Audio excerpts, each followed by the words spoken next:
നമുക്ക് കഠിനകുളത്തെ കൊലപാതക കേസിലേക്കൊന്ന് പോകണം. ആ പ്രതി ജോൺസൺ ഔസേഫിനെ പോലീസ് കസ്റ്റഡിയിൽ വാങ്ങി. 5 ദിവസത്തെ പോലീസ് കസ്റ്റഡിയാണ് അനുവദിച്ചത്. പ്രതിയെ കൂടുതൽ ചോദ്യം ചെയ്യുന്നതിനും സംഭവസ്ഥലത്ത് ഉൾപ്പെടെ എത്തിച്ച് തെളിവെടുപ്പ് നടത്തുന്നതിനുമാണ് കസ്റ്റഡിയിൽ വാങ്ങിയത്. കേസിൽ കൂടുതൽ ശാസ്ത്രീയ തെളിവുകൾ ശേഖരിച്ച് ഉടൻ കുറ്റപത്രം സമർപ്പിക്കും. ജനുവരി 21-നാണ് ആതിരയെ കഠിനകുളത്തെ വാടക വീട്ടിൽ വെച്ച് ജോൺസൺ കുത്തിക്കൊലപ്പെടുത്തിയത്. ഡാൻ കുര്യൻ ഏറ്റവും പുതിയ വിവരങ്ങൾ പങ്കുവെക്കും. ഡാൻ, കഠിനകുളം കൊലപാതകം, അതിന് പോലീസിന് വളരെ കൃത്യമായ തെളിവുകളുണ്ട്, അത് ശേഖരിച്ചു വരികയാണ്.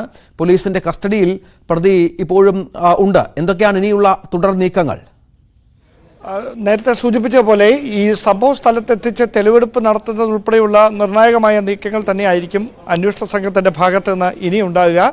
പ്രതി വിവിധ ഘട്ടങ്ങളായി പോലീസ് നടത്തിയ ചോദ്യം ചെയ്യലിൽ സമ്മതിച്ചിരിക്കുന്നത് തനിക്ക് കൃത്യമായ ആസൂത്രണത്തോടെ തന്നെയാണ് ഈ കൊലപാതകം നടത്തിയത് എന്നാണ്. അതായത് ആതിരയെ പലതവണ ഒപ്പം ഇറങ്ങി വരാനായി വിളിച്ചെങ്കിലും അതിനുവേണ്ടി വീട് വരെ വാടകയ്ക്ക് എടുത്തിരുന്നെങ്കിലും ആതിര അതിനെ കൂട്ടാക്കിയിരുന്നില്ല.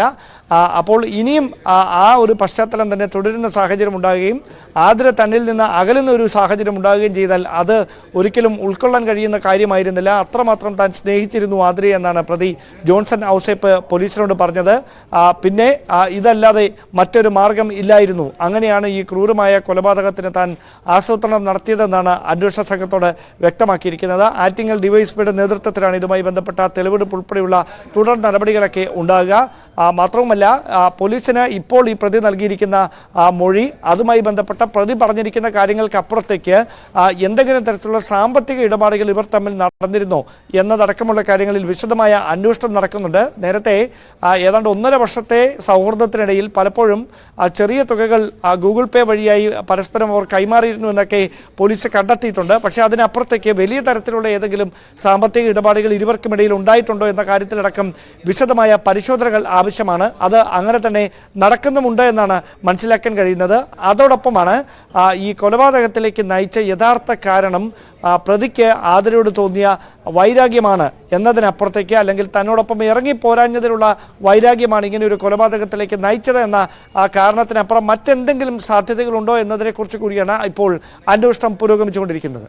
അതാണ് സാഹചര്യം. ഏതായാലും ഈ മറ്റ് ഒരുപാട് അന്വേഷണം, മറ്റു ചില കാര്യങ്ങൾ കൂടി പോലീസിന് വ്യക്തമാകേണ്ടതുണ്ട്, അത് അന്വേഷിക്കേണ്ടതുണ്ട്. ഈ പ്രതിയെ കസ്റ്റഡിയിൽ വാങ്ങി. ഇന്ന് 5 ദിവസത്തെ കസ്റ്റഡിയാണല്ലോ. തെളിവെടുപ്പ് നാളെ തന്നെ ഉണ്ടാകുമോ? ഈ പറഞ്ഞതുപോലെ നാട്ടുകാരുടെയൊക്കെ ഈ ചെന്താമരയുടെ കാര്യം പറഞ്ഞതുപോലെ പ്രതിഷേധമൊക്കെ ഉണ്ടാകാനുള്ള പശ്ചാത്തലമൊക്കെ ഉണ്ട്.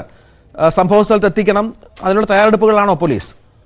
സ്ഥലത്ത് വൈകാരികമായ ഒരു പ്രതിഷേധം, ഒരു ജനരോഷം ഉണ്ടാകാനുള്ളൊരു സാധ്യതയുണ്ട്. മാത്രമല്ല, ഒരു തീരദേശ മേഖലയാണ്. അവിടെ പെട്ടെന്ന് മറ്റ് സ്ഥലങ്ങൾ പോലല്ല ജനങ്ങൾ സംഘടിച്ചെത്തുന്ന ഒരു സാഹചര്യം ഉണ്ടാകും. ജോൺസൺ ഔസേപ്പിനെ കഴിഞ്ഞ ദിവസം സ്റ്റേഷനിൽ എത്തിച്ചപ്പോൾ തന്നെ കഠിനകുളം പോലീസ് സ്റ്റേഷന് ചുറ്റും മണിക്കൂറുകളോളം ഈ പ്രദേശവാസികൾ തിങ്ങിക്കൂടിയിരിക്കുന്ന ഒരു പശ്ചാത്തലമായിരുന്നു. ആ ഒരു സാഹചര്യത്തിൽ ഈ സംഭവ സ്ഥലത്ത് എത്തിച്ച പ്രതിയുമായി തെളിവെടുപ്പ് നടത്തുക എന്ന് പറയുന്നത് അന്വേഷണ സംഘത്തെ സംബന്ധിച്ച് വളരെ ദുഷ്കരമായ ഒരു ദൗത്യമാണ്. അതുകൊണ്ട് വലിയ തരത്തിലുള്ളൊരു പബ്ലിസിറ്റി ഒന്നും വരാതെ അതീവ രഹസ്യമായി ഈ നീക്കങ്ങളിലേക്ക് കടക്കാനായിരിക്കും പോലീസിന്റെ ഭാഗത്തുനിന്ന് ഉണ്ടാകുന്ന ഒരു ശ്രമം. പക്ഷേ അത് എത്ര കണ്ട് ഫലം കാണുമെന്നറിയില്ല. എന്തായാലും ആറ്റിങ്ങൽ ഡിവൈഎസ്പിയുടെ നേതൃത്വത്തിൽ വലിയൊരു പോലീസ് സംഘത്തെ തന്നെ സ്ഥലത്ത് വിന്യസിച്ചുകൊണ്ട് ഈ തെളിവെടുപ്പ് ഉൾപ്പെടെയുള്ള തുടർ നടപടികൾ പൂർത്തിയാക്കുന്നതിന് വേണ്ടിയിട്ടുള്ള നടപടികളായിരിക്കും ഉണ്ടാകുക. അതോടൊപ്പം കഴിഞ്ഞ ദിവസം തന്നെ ഈ ആതിരയെ കുത്തിക്കൊലപ്പെടുത്തുന്നതിന് വേണ്ടി ഉപയോഗിച്ച സ്റ്റീൽ കത്തി വാങ്ങിയ വലിയ കടയിലുള്ള സ്വകാര്യ സ്ഥാപനത്തിലും അതോടൊപ്പം തന്നെ റെയിൽവേ സ്റ്റേഷനിൽ ഇയാളുടെ രക്തം പുരണ്ട വസ്ത്രം ഊരിമാറ്റി ഉപേക്ഷിച്ച റെയിൽവേ സ്റ്റേഷന് സമീപത്തെ ഉപേക്ഷിക്കപ്പെട്ട സ്ലാബിൽ ഉൾപ്പെടെ എത്തിച്ച് പോലീസ് ജോൺസൺ ഔസേപ്പുമായി തെളിവെടുപ്പ് പൂർത്തിയാക്കിയിരുന്നു. ഇനി ശേഷിക്കുന്നതാണ് ഈ സംഭവ സ്ഥലത്ത് എത്തിച്ചുള്ള തെളിവെടുപ്പ്. അതുൾപ്പെടെയുള്ള തുടർ നീക്കങ്ങൾ വൈകാതെ തന്നെ ഉണ്ടാകുമെന്നാണ് മനസ്സിലാക്കാൻ കഴിയുന്നത്. കഠിനകുളം കൊലപാതക കേസിൽ ജോൺസണുമായുള്ള തെളിവെടുപ്പിനുള്ള ഒരുക്കത്തിലാണ് പോലീസ്.